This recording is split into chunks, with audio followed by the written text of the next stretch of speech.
নমস্কাৰ প্ৰতিদিন টাইমৰ সমূহ দৰ্শকক স্বাগতম জনাই আৰম্ভ কৰিছোঁ আমাৰ আজিৰ অনুষ্ঠান অভিমত প্ৰিয় দৰ্শক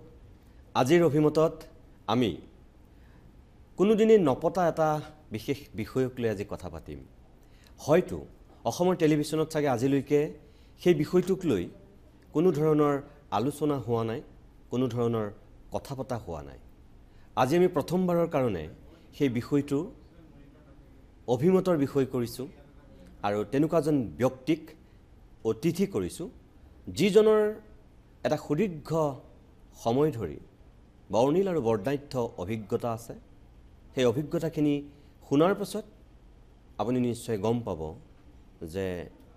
আজিৰ অভিমতটো ক'ত ব্যতিক্ৰম আৰু কিয় মই অসমৰ টেলিভিছনত এতিয়ালৈকে নাই হোৱা বুলি কৈছোঁ এই মুহূৰ্তত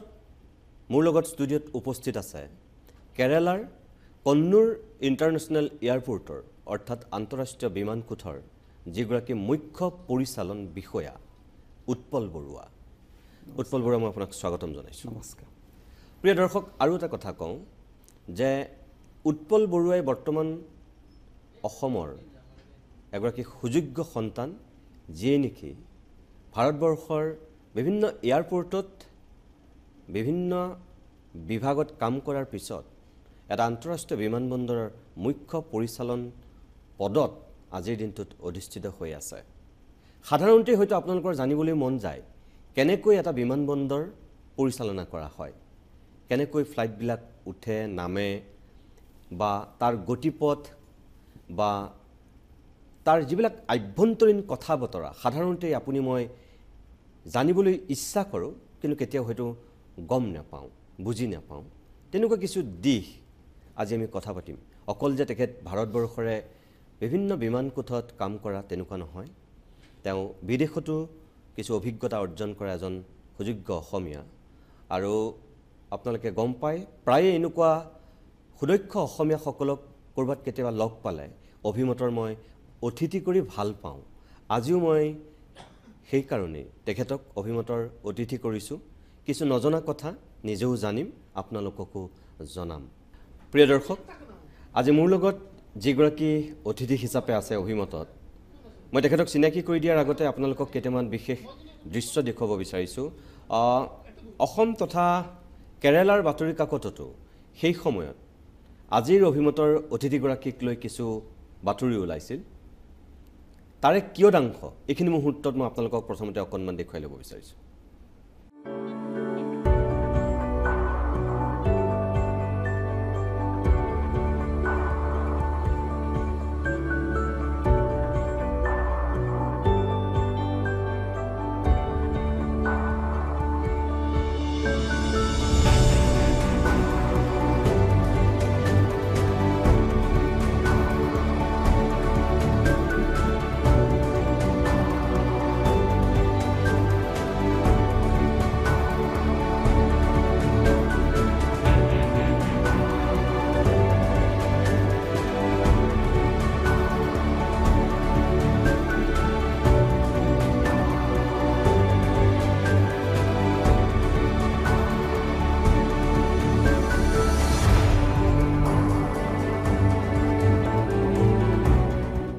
আৰু এইগৰাকী অতিথি আজিৰ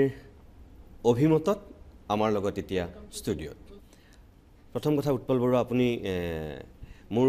আমন্ত্ৰণ ৰক্ষা কৰি ষ্টুডিঅ'লৈ অহাৰ কাৰণে আপোনাক প্ৰথমতে মই ধন্যবাদ জনাইছোঁ এটা কথা আৰম্ভণিৰ পৰা কম এতিয়া যে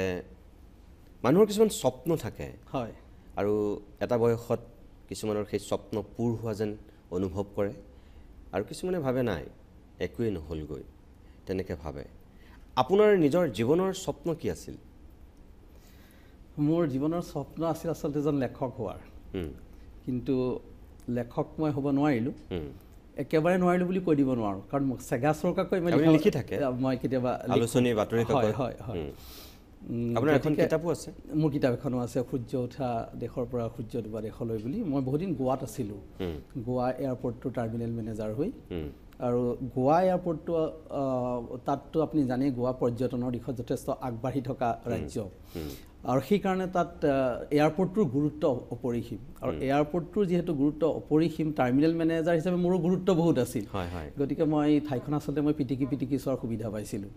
আৰু সেই অনুভৱবিলাক মই অথলে যাব নিদি সেই সময়তে মই লিখিবলৈ আৰম্ভ কৰিছিলোঁ আৰু পিছত সেইখিনি একেলগে থুপাই লৈ এখন কিতাপ প্ৰকাশ কৰিছিলোঁ 2012 চনত বনলতা বিতৰক আছিল কিতাপখনৰ ৰাইজে পঢ়ি ভালেই পাইছিল আপোনাৰ জন্ম চতিয়াত হয় আৰু আপুনি শিক্ষা ক'ত কেনেকৈ গ্ৰহণ কৰিছিল মই প্ৰথমতে হাইস্কুলৰ শিক্ষা চতিয়া উচ্চতৰ মাধ্যমিক বিদ্যালয়ত তাৰপিছত কটন কলেজৰ পৰা হায়াৰ ছেকেণ্ডেৰী পাছ কৰিলোঁ এবছৰ মই BSCও পঢ়িছিলোঁ ফিজিক্সত তাৰপিছত মই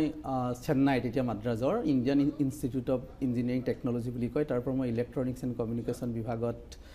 মোৰ শিক্ষা গ্ৰহণ কৰাৰ পিছতে মই এই সুবিধাটো পালোঁ মানে এয়াৰপৰ্টছ অথৰিটি অফ ইণ্ডিয়াত মই কাম কৰাৰ সুবিধা পালোঁ তেতিয়া এয়াৰপৰ্টছ অথৰিটি আচলতে নাছিলেই তেতিয়া নেশ্যনেল এয়াৰপৰ্টছ অথৰিটি বুলি কয় 1995 চনত দুয়োটা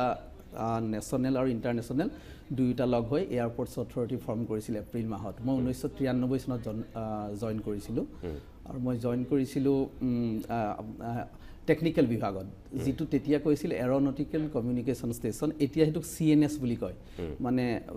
বিমান এখন এঠাইৰ পৰা আন ঠাইলৈ যাবৰ বাবে আৰু অৱতৰণ কৰিবৰ কাৰণে যিবিলাক সুবিধা লাগে সেইবিলাকক নেভিগেশ্যনেল এইডছ বুলি কয় মই সেই নেভিগেশ্যনেল এইডছ আৰু কমিউনিকেশ্যন নেটৱৰ্কৰ বিষয়ে কাম কৰিছিলোঁ অপাৰেশ্যনছ এণ্ড মেইনটেনেঞ্চ 7.5 years 7.5 বছৰৰ পিছত অৱশ্যে মই বেলেগ এটা তাৰপিছত 7.5 বছৰ চাকৰি কৰাৰ পিছত মই ইম্ফলত কৰিছিলোঁ গুৱাহাটী এয়াৰপৰ্টত কৰিছিলোঁ গুৱাহাটীতো কৰিছিলোঁ হয় কেতিয়া কৰিছিলে গুৱাহাটীত মই 96 চনৰ পৰা 98 চনলৈ তাৰপিছত মই তেজপুৰলৈ গৈছিলোঁ তেজপুৰ এয়াৰপৰ্টটো তেতিয়া বনাই আছিলে নতুন টাৰ্মিনেলটো তেজপুৰ এয়াৰপৰ্টটোক আচলতে চিভিল এনক্লেভ বুলি কয় মানে বিমানবিলাক এয়াৰফ'ৰ্চে কণ্ট্ৰল কৰে মাত্ৰ টাৰ্মিনেলটোৰ যাত্ৰীবিলাকৰ অহা যোৱাখিনি সেইখিনিহে এয়াৰপৰ্টছ অথৰিটি অফ ইণ্ডিয়াই কৰে তাত লিখাও আছে সেই কথাখিনি হয় চিভিল এনক্লেভ বুলি তাত মই 2 বছৰ কৰিছিলোঁ তাৰপিছত মই গোৱাত 2001 চনৰ ফেব্ৰুৱাৰী মাহত গোৱাত মই টাৰ্মিনেল মেনেজাৰ হিচাপে জইন কৰিলোঁ তেতিয়াৰ মোৰ সেই টেকনিকেল কথাৰ লগত কোনো হেৰি নাছিল মানে সংগতি নাথাকিল কিন্তু এটা কথা ক'বলৈ পালে মোৰ বৰ ভাল লাগিব সেই 7 বছৰত বা 7.5 বছৰ মই যিখিনি শিকিলোঁ সেইখিনি মোক পিছৰ জীৱনটোত বহু সাংঘাতিক ডিভিডেণ্ড দি আছে আজিলৈকে অৰ্থাৎ গোটেই এয়াৰপৰ্ট ইণ্ডাষ্ট্ৰিটোৰ যে কোৰ ফাংচন বিমান এখন এঠাইৰ পৰা আন ঠাইলৈ কেনেকৈ যায় সুকলমে সেই কথাখিনিৰ লগত যে মই প্ৰথম 7 বছৰ বা 7.5 বছৰ মই কাম কৰিব পাৰিলোঁ সেই কাৰণে মই পিছলৈ মোক সকলোৱে এয়াৰপৰ্টৰ বিষয়ে মই গোটেই টেকন'লজিটো জনা মানুহ হিচাপে মোক গ্ৰহণ কৰিলে গোৱাৰ কথাটো ক'লোৱেই মই 7 বছৰ আছিলোঁ গোৱাত হয় আপুনি গোৱাত 7 বছৰ কৰিলে তেতিয়ালৈকে আপুনি এয়াৰপৰ্ট অথৰিটি অফ ইণ্ডিয়াতে আছিলে হয় নহয় তাৰপিছত আপুনি লাহেকৈ শিফ্ট কৰিলে নেকি কেনেকৈ শিফ্ট কৰিলে কওঁ ৰ'ব মই যেতিয়া তাত গোৱাত কাম কৰি আছিলোঁ গোৱাত কাম কৰা সেই সময়ছোৱা আচলতে মোৰ জীৱনৰ সোণালী সময় বুলি ক'ব পাৰি মই সেই সময়ত এটা পৰ্যটন উদ্যোগ কেনেকৈ চলে এটা পৰ্যটন উদ্যোগ এটা পৰিয়ালৰ প্ৰত্যেকজন ব্যক্তিলৈ কেনেকৈ বিয়পি যাব পাৰে এই সকলোবিলাক কথা মই তাত জানিব পাৰিছিলোঁ আপুনি নিশ্চয় জানে আমাৰ ভাৰতবৰ্ষলৈ যিমানবিলাক চাৰ্টাৰ ফ্লাইট আহে চাৰ্টাৰ ফ্লাইট মানে ভাড়া কৰি অনা দেই টুৰিষ্টবিলাকক লৈ আনে তাৰ 94% of the flight coming to India land alone in Goa আপুনি ভাবি চাওক কিমান আহে মই যেতিয়া এৰিছিলোঁ 2007 চনত তেতিয়া 875খন ফ্লাইট আহিছিল আৰু এই খবৰটো মোতকৈ বেছি ভালকৈ কোনে ৰাখিছিল জানে আপুনি ভাবিলে আচৰিত হ'ব চিফ মিনিষ্টাৰ মনোহৰ পাৰিকাৰে এখন ফ্লাইটো যদি কেতিয়াবা কেনসেল হয় তেখেতে আহি এয়াৰপৰ্টত আমাক সোধে যে কিয় কেনসেল হ'ল আকৌ হ'ব নেকি মানে ডেইলি সিমানখিনি ফ্লাইট নামিছিল নহয় তো সিজনটো তাৰ মানে আপোনাৰ অক্টোবৰত আৰম্ভ হয় অক্টোবৰত আৰম্ভ হৈ পেলাই এপ্ৰিললৈকে সেই সময়খিনি থাকে সেই এই গোটেই কথাখিনি মই তাত দেখিছিলোঁ একেবাৰে ওচৰৰ পৰা এটা পৰ্যটন উদ্যোগ চলাই ৰাখিবৰ বাবে কেনেধৰণৰ ইনিচিয়েটিভ ল'ব লাগে আপোনাৰ বিভিন্ন ধৰণৰ সংগঠন টুৰছ এণ্ড ট্ৰেভেলছ চৰকাৰ তেওঁলোকে কেনেকৈ একেলগ হৈ পেলাই চিনাৰ্জিটো মানে হেৰি কৰে ক্ৰিয়েট কৰে সেইটো মই গোৱাত শিকিছিলোঁ অৱশ্যে গোৱাত মোৰ চেলেঞ্জো নথকা নহয় আমাৰ এয়াৰপৰ্টছ অথৰিটি অফ ইণ্ডিয়াৰ তেতিয়া আমি মাত্ৰ 2জনেই আছিলোঁ টাৰ্মিনেল মেনেজাৰ মই হেড আছিলোঁ কিন্তু আমি 2টা টাৰ্মিনেল চলাব লগা হয় ডমেষ্টিক আৰু ইণ্টাৰনেশ্যনেল আৰু এনেকুৱা হৈছিল যে আমি দিনে ৰাতি চলাব লগা হয় গতিকে আমাৰ মানুহ নাই আমি কেনেকৈ চলাম সেই সময়ত মই এটা প্ৰপ'জেল ইনিচিয়েট কৰিলোঁ যে যিহেতু আমাৰ মানুহ নায়েই আমি কণ্ট্ৰেক্ট বেচিছত মানুহ কিছুমান কিয় নলওঁ সেই সময়ত পুনাত এটা অৰ্গেনাইজেশ্যন আছিল, নাম আছিলে মেস্কো, মহাৰাষ্ট্ৰ এক্স ছাৰ্ভিচমেনছ কৰ্পৰেশ্যন। তেওঁলোকৰ লগত যোগাযোগ কৰি মই 22জন মানুহক আমি অন বৰ্ড ল'লোঁ কণ্ট্ৰেক্ট বেচিছত। এয়াৰপৰ্ট অথৰিটি অফ ইণ্ডিয়ালৈ আমি হেৰি কৰিলোঁ, প্ৰপ'জেলটো দিলোঁ, তেওঁলোকে এপ্ৰুভ কৰি দিলে। আৰু সেই মানুহখিনিক প্ৰথমতে মই মেচিভ ট্ৰেইনিং দিলোঁ, এয়াৰপৰ্টনো কি, পেচেঞ্জাৰবিলাকে কি সুধিব পাৰে, কেনেধৰণে আমি উত্তৰ দিব লাগে, আমাৰ সামৰ্থ্য কি, কোনটো প্ৰশ্নৰ আমাৰ সামৰ্থ্যৰ বাহিৰত আমি হয়তো নকৰিব পাৰোঁ, এই সকলোবিলাক মই মেচিভ ট্ৰেইনিং দিলোঁ। আৰু মোৰ ভাবি বৰ ভাল লাগে, তেওঁলোকে ইমান সুন্দৰকৈ কাম কৰিলে যে 2007 চনত কাষ্টমাৰ ছেটিছফেকশ্যন ইণ্ডেক্সৰ এটা ছাৰ্ভে হয়, সেই ছাৰ্ভেত গোৱা 1 নম্বৰত আহিল। আমাৰ কোনো ষ্টাফো নাছিল, অথচ আমি 1 নম্বৰত হ'লোঁ। অৰ্থাৎ মোৰ কামটোৱে এক ধৰণৰ স্বীকৃতি পালে। সেই স্বীকৃতি পোৱাৰ পিছত আপোনাৰ যদি মনত আছে 2007 চনত 4টা এয়াৰপৰ্ট ব্যক্তিগতকৰণ হৈছিল, আছেনে আপোনাৰ মনত? দিল্লী, মুম্বাই, হায়দৰাবাদ আৰু বেংগলোৰ এয়াৰপৰ্ট। সেই সময়ত GMR গ্ৰুপে কিবা কাৰণত মোক স্পট কৰিলে। তেওঁলোকে মোক সুধিলে যে আপুনি আমাৰ গ্ৰুপলৈ আহিব নেকি, খোদ চেয়াৰমেনে সুধিলে। মই তেতিয়ালৈকে ভবা নাছিলোঁ যে এদিন কেতিয়াবা মই চৰকাৰী চাকৰি বাদ দিম, কিন্তু কিছু পৰিমাণে মই কনফিডেণ্টো আছিলোঁ যে যেতিয়ালৈকে এই কামটোৰ প্ৰয়োজনীয়তা থাকিব তেতিয়ালৈকে মই টিকি থাকিম। অৱশেষত আপুনি গোৱাৰ টাৰ্মিনেলৰ হেড হৈ আছে? মই হেড অফ দ্য টাৰ্মিনেল আছিলোঁ। মই এয়াৰপৰ্ট ডাইৰেক্টৰক ৰিপৰ্ট কৰোঁ। মই এয়াৰপৰ্ট ডাইৰেক্টৰক গৈ সুধিলোঁগৈ, ছাৰ এনেকুৱা এটা প্ৰপ'জেল আহিছে,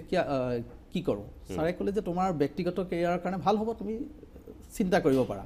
আৰু মই 31 ডিচেম্বৰ তাৰিখে এয়াৰপৰ্ট অথৰিটিৰ পৰা পদত্যাগ কৰিলোঁ। পদত্যাগ কৰি 3 জানুৱাৰী 2008 চনত মই GMR গ্ৰুপত দেলহি ইণ্টাৰনেশ্যনেল এয়াৰপৰ্ট লিমিটেডত মই জইন কৰিলোঁ। আকৌ মই তাত জইন কৰাৰ পিছত বহুত সুবিধা পালোঁ, যিটো সাধাৰণতে পোৱাটো ভাগ্যৰ কথা বুলিব লাগিব। যেনে এয়াৰপৰ্টত আজিকালি এটা ইউনিট অপৰিহাৰ্য, নামটো হৈছে airport operation control centre, AOCC বুলি কয়। সেই AOCCটো হৈছে কি, এটা ডাঙৰ টাৰ্মিনেলত আপুনি বহুত বস্তু কণ্ট্ৰল কৰিব লগা থাকে। যেনে এখন এয়াৰক্ৰাফ্ট লেণ্ড কৰাৰ লগে লগে